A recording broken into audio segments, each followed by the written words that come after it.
Usher look like he fresh off a goddamn plane. I just. Fresh off the guard stage. That's my brother right here from day one. We used to wake up and, damn, pause, but like that's how.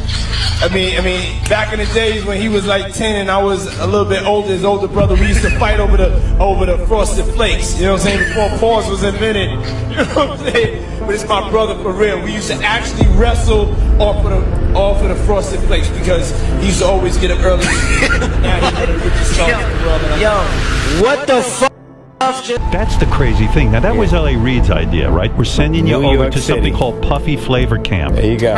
To learn some... Flavor Camp? Yeah, that's what it was called. And you're going to go to Puff Daddy's. He's going In the 90s, do you understand what that's like? Puffy's place was like just filled with chicks and orgying like nonstop, right? No, not really. Come on. But hey, it was curious. I got a chance. Yo, Usher just made a huge move and called out Diddy in court in a major way. For years, there have been murmurs about Diddy's shady dealings, but now Usher has had enough and is bringing everything to light. This isn't just gossip or rumors. These are solid facts presented in front of a... This is a lawsuit, right? Lil Ron, he alleges that, Diddy told him personally that he had sex with Usher. And when you look at the lawsuit, even though they got Usher name redacted, you could tell who it is because they describe him as the guy that performed at the Super Bowl. Right. So, we all know who that is, but how you feel about that, man? Well, I mentioned that earlier, that he said about Stevie J. The Usher part, that's a touchy situation, man. You know what I'm saying? Because I had a certain feeling and I felt a certain way when Usher got on Shay Shay, and I don't mean to mention other people's platforms, but he got on Shay Shay and he mentioned how great and how good Puff taught him and everything. You know what I'm saying? About the business, right? I know, and people know, that was around in that time that Puff and Usher did have a situation.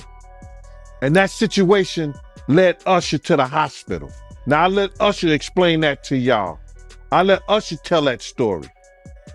But how dare you say a man that groomed you, you gonna give him a pass?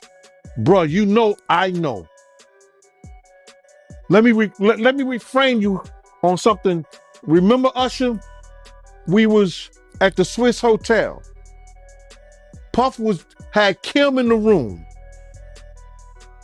Had one of Keith Sweat's baby mothers in the big room outside the master bedroom.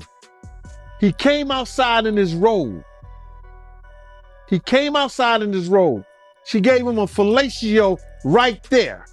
His back was turned to me. She gave him a fellatio. You knocked on the door. I came and opened the door for you. Puff went in the room. You came in the room and kissed that girl dead in her mouth. Now I'm telling that because you taking up for somebody that you know and a lot of more people know didn't do you right when you was at Diddy camp.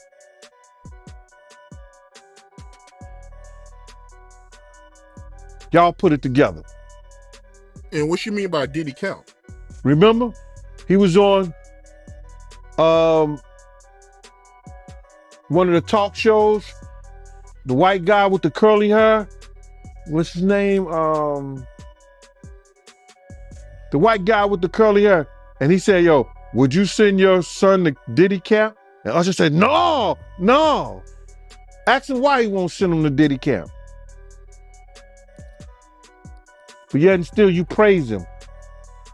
Damn, man, and you said that, I know you can't go into detail, but you said that it was a situation where Diddy sent him to the hospital? Let Usher explain that to you. Let Usher mama explain that to you. And the hospital was in Scarsdale, New York. Usher had been silent for a while, perhaps out of respect or fear of Diddy's influence. But that's all changed. He stepped up and revealed everything, laying out details that could seriously damage Diddy's entire empire.